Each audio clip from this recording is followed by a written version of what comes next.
সেরা TV channel হিসেবে 2011 সালে রয়্যাল টেলিভিশন সোসাইটি আল জাজিরাকে স্বীকৃতি দেয়। তবে কাতারের এই আন্তর্জাতিক প্রভাব বিস্তার ভালো চোখে দেখেনি প্রতিবেশী দুই দেশ সৌদি আরব এবং সংযুক্ত আরব আমিরাত।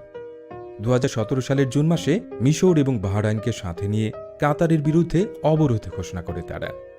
এই অবরোধের মূল কারণ যে আন্তর্জাতিক অঙ্গনে কাতারের প্রভাব বিস্তার রোধ করা তা সহজেই অনুমান করা যায়, কিন্তু বাস্তবে বলতে গেলে পুরো অবরোধটাই মুখ থুবড়ে পড়েছে। কাজের কাজ কিছুই হয়নি। প্রথমত, বেশিরভাগ দেশই এই অবরোধকে সমর্থন করেনি, এমনকি কুয়েত কিংবা ওমানও নয়। অন্যদিকে তুরস্ক আর ইরানের সাথে সম্পর্কে আরও জোর বাড়িয়েছে কাতার, প্রমাণ করে দিয়েছে ঝড় ঠেকাতে তারাও প্রস্তুত। এভাবে সম্পদের প্রাচুর্যের সাথে যোগ হয়েছে শক্তিশালী বিনিয়োগ ব্যবস্থা আর আন্তর্জাতিক প্রভাব।